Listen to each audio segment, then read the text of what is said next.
Hello Prep 1 students.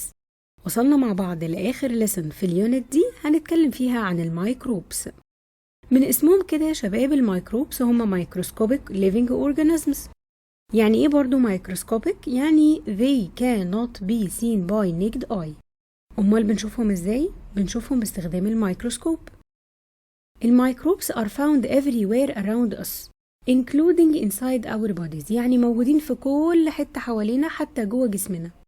وفي منهم أنواع they can be either beneficial or harmful، يعني في منهم أنواع بتنفعنا وفي منهم أنواع بتبقى مضرة. لو حبينا نعمل classification للميكروبس هنعمل classification according to ايه؟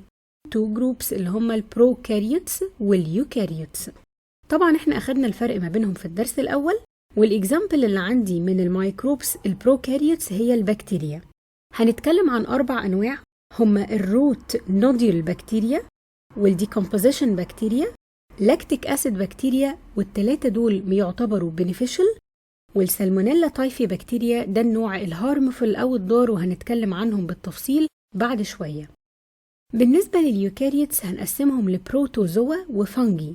البروتوزوا اللي هنتكلم عنها هي الانتاميبا هيستوليتيكا وهي نوع هارمفul، والفانجي اللي هنتكلم عنهم عندي 2 examples والاتنين بيعتبروا beneficial يعني ليهم فوايد، هما البنسيليوم فانجس واليست فانجس. طب هو احنا ليه ما جبناش سيرة الفيروسز؟ مش الفيروسات دي برضو بتعتبر ميكروبس؟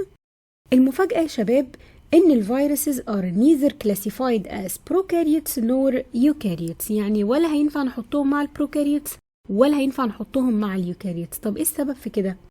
المفاجأة بقى اللي أنا عايزة أقولها لكم إن هم أصلاً they are not typically living organisms. العلماء مش بيعتبروهم أصلاً living organisms. إزاي بس الكلام ده؟ إحنا عارفين إن الفيروسز دي لما بتدخل الجسم جسم إيه؟ جسم أي living organism وبنسميه host. طول ما الفيروسز دي يا شباب outside الهوست بودي هي بتبقى في النون living form، يعني بتبقى حاجة non living، بتبدأ تنشط وتعمل ريبروديوس أول ما بتدخل جسم الهوست. علشان كده الفيروسز مش هنتكلم عنها، لأن احنا زي ما قلنا في الديفينيشن فوق إن الميكروبس هم مايكروسكوبيك ليفينج أورجانيزمز، وطالما الفيروسز مش ليفينج أورجانيزمز يبقى هيخرجوا من الكلاسيفيكيشن معانا وهيخرجوا من الدرس بتاعنا النهارده ومش هنتكلم عنهم. يلا بينا نبدأ بالنوع الأولاني اللي هو البينيفيشال مايكروبس. هنتكلم عن 2 examples من البينيفيشال بكتيريا و2 examples من البينيفيشال فانجي. البينيفيشال بكتيريا اللي هنتكلم عنها أول حاجة هي الروت نوديول بكتيريا and decomposition بكتيريا، هنتكلم عنهم الاتنين في نفس المثال. وتاني حاجة اسمها لاكتيك أسيد بكتيريا. أما بالنسبة لأنواع الفانجي البينيفيشال برضو فهنتكلم عن نوعين هما البنسيليوم فانجي واليست فانجس. يلا بينا نبدأ بالنوع الأولاني في البينيفيشال بكتيريا هي الروت نوديولر بكتيريا. تعالوا نفتكر مع بعض كده إن الجرين بلانتس بيعملوا بروسيس اسمها فوتوسينثيسيس بروسيس، وبيحتاجوا فيها كربون وهيدروجين وأكسجين، دي الإليمنتس اللي بيستخدموها علشان يعملوا الكربوهيدراتس اللي هو الفود بتاعهم. طبعا بيجيبوا الكربون من الكربون دايوكسيد اللي في الإير، وبيجيبوا الهيدروجين والأكسجين من الووتر اللي موجودة في السويل. طيب وبعدين بيحولوا الإليمنتس دي لكربوهيدراتس. الكربوهيدراتس دي هي المين سورس اوف انرجي فور بلانت، هو كده عمل فوتوسينثيسيس وعمل أكله بنفسه. ولكن الكربوهيدراتس نوت انف، زي البني ادمين كده بالظبط. هل انت تقدر تعيش حياتك كلها على كربوهيدراتس، تاكل كاربس بس، يعني تاكل عيش ورز ومكرونه والحاجات اللي فيها كربوهيدراتس بس؟ اكيد لا، بنحتاج بروتين. البلانت زينا بالظبط بيحتاجوا بروتين. طب هنجيب لهم البروتين ده ازاي؟ هم بيصنعوا البروتين لما بياخدوا او بيعملوا ابزورب للنيتروجين اليمنت اللي موجود في السويل. طب البروتين ده مفيد في ايه؟ قال لي ده used in growth of cells and tissues. طب تاني يا ميس هيجيبوا النيتروجين إليمنت منين اللي هيستخدموه علشان يعملوا منه البروتين؟ هقولك إن النيتروجين ده موجود في الإير وفي السويل في الجاز فورم، موجود عادي as جاز، لكن المشكلة اللي عندي الكبيرة بتقولي إن البلانتس cannot use nitrogen from air or soil in gaseous form، يعني ما يقدرش البلانت يستخدم النيتروجين لأنه موجود في صورة جاز. طب نحل المشكلة دي ازاي؟ ما هو محتاجه عشان يعمل بروتين. قال لي اللي بيحل القصة دي نوع من البينيفيشال مايكروبس أو بكتيريا يعني اسمها روت نوديول بكتيريا. بتعمل ايه بقى؟ بتبروفايد plant with nitrogen in the form of compound، يعني بتاخد النيتروجين في شكل الجاز ده وتبدأ تحوله لكومباوند، ساعتها البلانت يقدر يستخدمه علشان يعمل بروتين. طب الروت نوديول بكتيريا دي بتعيش فين؟ قال لي بتlive on the roots of leguminous plants like clover, beans and peas. يعني بتعيش في الروتس بتاعة النباتات البقوليات زي مثلا نبات البرسيم أو نبات الفول أو نبات البسلة، في شكل كده حاجات مدورة عاملة زي العقد كده اسمها روت نوديولز. طب لو حبينا نعرف ايه هي الروت نوديول أو نوديولر بكتيريا هنقول 4 نقط. النقطة الأولانية type of beneficial bacteria، بتعيش فين؟ دي النقطة التانية live inside nodules on the roots of leguminous plants. طيب وظيفتها ايه؟ دي النقطة التالتة providing them with nitrogen to produce protein. طب ليه برضو محتاجينه؟ النقطة الرابعة used in the growth of their cells and tissues. طب لو سألني وقال لي give reason، هي ليه roots of legumes such as beans contain special structure called root nodules؟ هي ليه الروتس فيها عقد كده اسمها root nodules؟ ايه السبب في ده؟ to provide the plant with nitrogen. ليه برضو؟ to build proteins used in growth of its cells and tissues. يبقى يا شباب أهم حاجة نخلي بالنا منها الكيوردز اللي هنستخدمها عشان نجاوب على الأسئلة دي.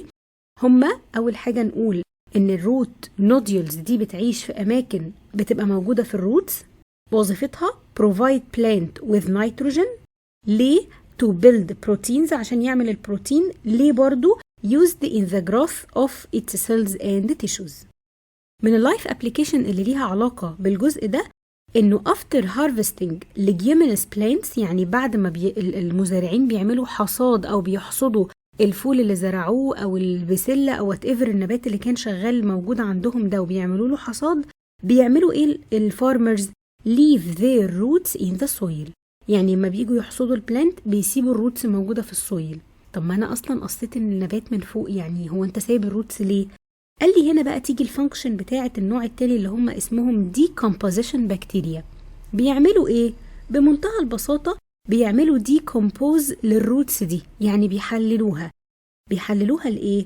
لنيتروجينس compounds، بيرجعوا النيتروجين تاني يبقى soluble in water، وده بيزود الفيرتاليتي وبيخلي السويل تبقى غنية بالنيتروجين إليمنت، وده بيديها نوع من الفيرتاليتي يعني الخصوبة، فبتبقى مهيئة أو بتبقى جميلة جدا وكويسة جدا إن احنا نزرع بعدها حاجة تانية. نخلي بالنا بس إن احنا في الحتة دي اتكلمنا عن الديكومبوزيشن بكتيريا، وهي نوع من الديكومبوزرز organisms that obtain their food by decomposing dead organism، يعني خلاص أو remains، ده خلاص البلانت ده أنا حصدته فبقى دي حاجة dead، جزء من الروت ده بقى ميت مش هنستخدمه، عشان كده بتيجي وظيفة الديكومبوزيشن بكتيريا وبتبدأ تعمل الوظيفة اللي احنا قلنا عليها. نروح بقى للنوع التاني برضو البنفيشال مايكروبس اللي هي اللاكتيك أسيد بكتيريا، وهنا هنستخدمه in making yogurt. طب هو الزبادي ده يفرق ايه عن اللبن؟ قال لي ان اليوجرت is a food rich in protein and calcium. اليوجرت ده البروتين والكالسيوم فيه بتبقى عالية شوية. طب احنا محتاجين البروتين ليه؟ for building body and muscle growth، ومحتاجين الكالسيوم علشان الهيلثي بونز اند تيث، يعني عشان العظم بتاعنا والأسنان تبقى قوية. ورقة وقلم يا ست الكل عشان هنكتب طريقة عمل الزبادي. هنتكلم عن 4 نقط وكل نقطة منهم هسألك فيها احنا عملنا كده ليه. يلا بينا نبدأ. Step number 1: heat 1 liter of milk with continuous stirring until it boils for 25 minutes. Then we let the milk cool down to warm at the temperature of 42 degrees Celsius. يعني في الأول هنجيب 1 لتر من الملك ونحطه على النار لمدة 25 دقيقة واحنا بنقلبه. وهنا هجيلك سؤال give reason، احنا عملنا كده ليه؟ هنقول بمنتهى البساطة to kill any bacteria that may be found in the milk، عشان أقتل أو أتأكد إن كل البكتيريا أنا قضيت عليها بالتسخين. طب انت عايزة تقضي على البكتيريا ليه إذا كنا احنا محتاجين حاجة اسمها لاكتيك أسيد بكتيريا؟ ايوه فعلا انا محتاج اللاكتيك اسيد بكتيريا، لكن انا هحطه دلوقتي في ستيب نمبر 2، لكن في ستيب نمبر 1 انا محتاج الملك اللي انا جبته ده اتاكد ان هو ما فيهوش اي نوع من انواع البكتيريا. نروح بقى للنمبر 2 علشان نشوف هنعمل فيها ايه. add half a cup of previously prepared yogurt to milk. يعني هنضيف نص علبة زبادي أصلا هي اوريدي معمولة زبادي من قبل كده للبن اللي أنا محضره من شوية. برضو هيجيلي سؤال هنا give reason ويقول لي هو أنت ليه عملت كده؟ هنا بقى هنقول له because it contains lactic acid bacteria. نص كوباية الزبادي اللي أنا حطيتها دي هي اللي فيها اللاكتيك أسيد بكتيريا اللي أنا محتاجها. نروح للنقطة رقم 3. pour the milk into suitable containers and leave them in a warm place. التمبريتشر السوتبل أو اللي أنا عايزة أحط فيها الزبادي بعد ما صبيته في الكوبايات اللي أنا عايزها from 35 degree to 45 degree for about 4 to 5 hours. يعني من 4 ل 5 ساعات هنسيبه في درجة حرارة كده دافية يعني بره التلاجة. طب يجي برضو هنا سؤال give reason يقول لي هو انت بتعمل كده ليه؟ هقول له to be suitable for bacterial growth. انا محتاج البكتيريا اللي انا حطيتها من نص علبة الزبادي اللي احنا حطيناهم من شوية دول يحصل لها جروث. طب ولما يحصل لها جروث ده بيعمل ايه؟ ده complete the fermentation of milk. تعالوا بقى ناخد كلمة fermentation على جنب عشان نعرف معناها ايه. الفرمنتيشن هي biological process in which هي عملية بيولوجية كده بتحصل بتستخدم اللاكتوز شوجر اللي موجود في اللبن وتحوله ليوجرت. يعني هي الشغل بتاع البكتيريا اللي انا حطيتها دي انها بتاخد حاجة اسمها لاكتوز اللي هو سكر اللبن. سكر موجود في اللبن طبيعي انا ما حطيتهوش، ده ربنا خلقه في المكونات بتاعة اللبن اصلا. فالبكتيريا دي كل وظيفتها انها بتاخد سكر اللبن ده اللي اسمه لاكتوز وتعمل له convert directly to yogurt وتحوله مباشرة ليوجرت. طب عملية الفرمنتيشن دي هتحصل ازاي؟ لما نسيبه من 4 ل 5 ساعات في درجة حرارة من 35 ل 45. طب والفرمنتيشن ده بيعمل ايه بقى؟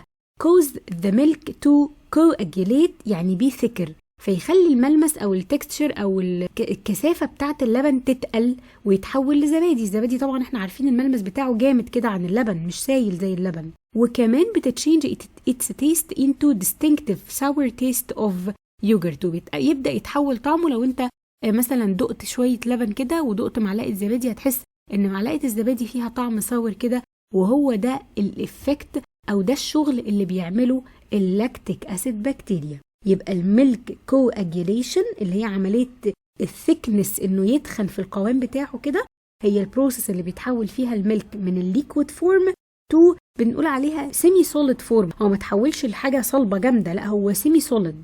طب ومين اللي عمل كده؟ هنقول due to the action of lactic acid bacteria. آخر خطوة بقى number 4 put the yogurt containers in fridge until it is used. يعني خلاص اتأكدنا ان حصل الفرمنتيشن كامل وتكون الزبادي عندي وحصل thickness وبقى ليه sour taste. ناخد بقى الكوبايات دي ونحطها جوه التلاجة. هيجي لي سؤال give reason هو احنا حطيناهم جوه التلاجة ليه؟ هقول له to stop the activity of lactic acid bacteria.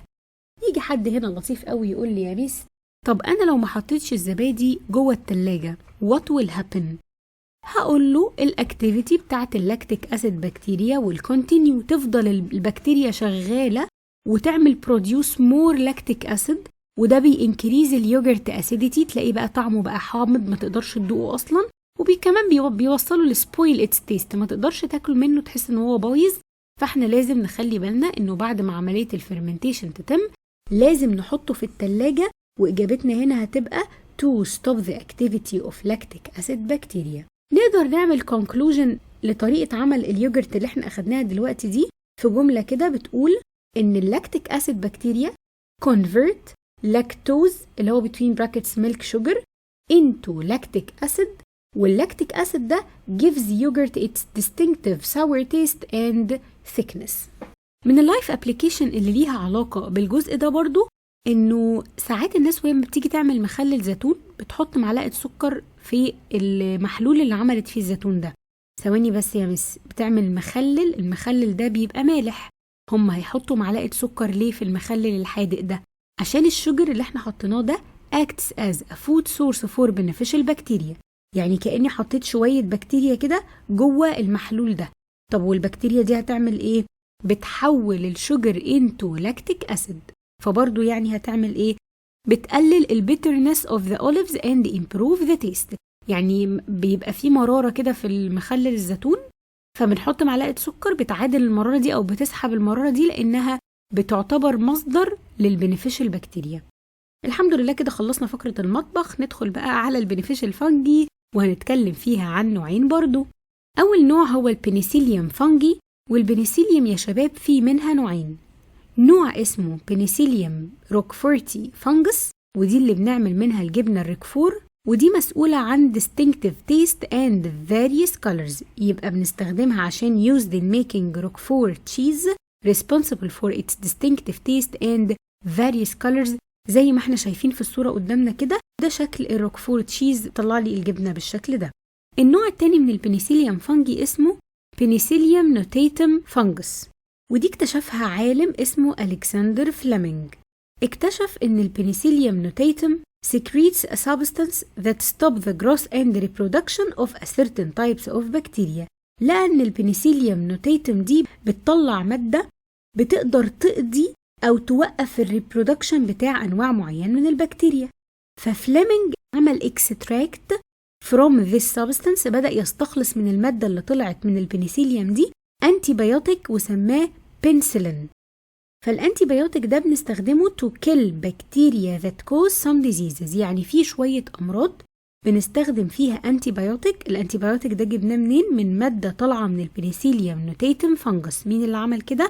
عالم اسمه ألكسندر فليمنج. طيب ايه زي الأمراض دي؟ diphtheria and tonsillitis، والأمراض دي بنقدر نقضي عليها باستخدام الانتيبيوتيك اللي هو اسمه بنسلين. تاني نوع من الفنجس المهمة جدا برضو والبنفيشل هي اليست فنجس. طبعا دي كلنا عارفينها بقى، used in making bread and ethyl alcohol. أي حد بيجي يعمل عيش أو بيتزا لازم يحط فيها خميرة. اليست فنجس دي هي الخميرة، وهي it is a source of vitamin B complex and rich in antioxidant، يعني هي فيها فيتامين بي كومبلكس وكمان غنية بمضادات الأكسدة. فليها استخدامين، هو البريد والإيثايل الكحول اللي اسمه إيثانول، بنستخدم فيهم اليست فنجس. كده خلصنا البنفيشال مايكروبس. ندخل بقى على الهارمفul مايكروبس. أولا لازم نعرف إن الهارمفul مايكروبس كان enter the human body through breathing، يعني ممكن تدخل جسمنا عن طريق التنفس، أو eating ingesting contaminated food، إن احنا ناكل أو ندخل المعدة بتاعتنا أكل ملوث. تالت حاجة penetration of the skin and reach the blood stream، ممكن تعدي من الجلد بتاعنا وتوصل للدم، ودول الثلاث منافذ اللي يقدر يعدي منهم الهارمفul مايكروبس ويدخلوا للهيومن بادي. هنتكلم عن نوعين من الأمراض. أول حاجة لازم نعرف اسم المرض ده إيه، تاني حاجة اسم الباثوجين أو الميكروب اللي بيسبب المرض ده، تالت حاجة إزاي المرض ده بيتنقل لنا، ورابع حاجة إيه الأعراض اللي بتظهر لما المرض ده بيجي للإنسان، وخامس وآخر حاجة إزاي نقدر نعالج الإنسان لما يتصاب بالمرض ده. تعالوا نعرف أول واحد اللي هو ديزنتري. الباثوجين أو الميكروب اللي بيسبب الديزنتري هو يونيسيلولر بروتوزوا اسمها انتاميبا هيستوليتيكا. بتعيش فين الانتاميبا هيستوليتيكا دي؟ بتعيش في البيشنت لارج انتستين، بتبقى موجودة جوه اللارج انتستين. نمبر 3 how the disease is transmitted through ingesting أو swallowing food contaminated with the microbes، إن احنا ناكل أكل ملوث بالانتاميبا دي، فهو بيخش جسمنا عن طريق الأكل الملوث. طب إيه هي السيمتومز أو الأعراض اللي بتظهر على الشخص اللي عنده المرض ده؟ 5 حاجات: repeated bloody diarrhea, stomach pain, loss of appetite, weight loss, continuous fatigue. يعني دايما الشخص ده تحس إنه تعبان طول الوقت، وعنده فقدان في الوزن، وزنه عمال ينزل، وعنده فقدان في الشهية، مش عايز ياكل. stomach pain، بطنه على طول وجعاه. repeated bloody diarrhea، وعلى طول بيدخل التويليت، عنده حاجة اسمها bloody diarrhea. نقدر نعالجه باستخدام انتي بروتوزوال دراجز. طبعا طالما هو البروتوزوا هي اللي بتسببه، فهنلاقي كلمة انتي يعني الاوبوزيت او الحاجة اللي بتقضي على البروتوزوا، فالتريتمنت بيحصل by using anti protozoal drugs. المرض التاني اللي هنتكلم عليه هو التايفويد ديزيز. ده اسمه الباثوجين او الكوزنج ايجنت. الميكروب اللي بيسببه هي السالمونيلا تايفي بكتيريا، ده نوع من البكتيريا. المرة دي بيعيش في الدايجستيف تراكت، يعني بيبقى في الجهاز الهضمي برضو. طيب نمبر 3 how the disease is transmitted، ممكن الإنسان يتصاب بالمرض ده عن طريق إيه؟ through برضو ingesting food or drinking water contaminated with salmonella typhi، إنه ياكل أو يشرب أي أكل فيه السالمونيلا دي. نمبر 4 السيمتومز، إيه الأعراض اللي ممكن تظهر عليه؟ برضو 5 حاجات: هاي فيفر، البادي تمبريتشر ممكن توصل ل 40، درجة حرارة الجسم بتبقى عالية جدا. نمبر 2 فاتيج، دايما حاسس ان هو تعبان. نمبر 3 هيدك، عنده صداع. 4 stomach and muscle pain. آخر حاجة flatulence، يعني على طول عنده انتفاخ. ازاي نقدر نعالج الشخص لما يجيله تايفويد؟ by using antibiotics. آخر حاجة ناخدها في درس النهاردة some healthy habits for disease prevention، يعني عادات صحية لازم نلتزم بيها علشان نقلل أو نمنع خالص الأمراض. هم 5 حاجات. أول حاجة washing vegetables and fruits thoroughly before eating، يعني نغسل الفاكهة والخضار كويس قبل ما ناكلهم، عشان طبعا لو هي contaminated أو ملوثة بأي نوع من الميكروبس تنزل مع الغسيل. Number 2 not leaving food uncovered to protect it from contamination، يعني نغطي الأكل ونحافظ إن هو دايما يبقى covered علشان ما يتنقلوش أي حاجة ممكن تسبب لنا أمراض. Number 3 washing hands before eating and after using bathroom، طبعا لازم نغسل إيدينا قبل ما ناكل وبعد ما نستخدم الباثروم. Number 4 brushing teeth with personal toothbrush after meals، نغسل أسناننا كويس جدا بعد كل أكل بناكله. وآخر حاجة drinking at least 3 liters of pure water daily، نشرب على الأقل 3 لتر مية في اليوم، وبكده نقدر نحافظ على صحتنا من الأمراض. وبكده برضو يبقى خلصنا مع بعض اليونت دي. استنوني إن شاء الله في يونت 4.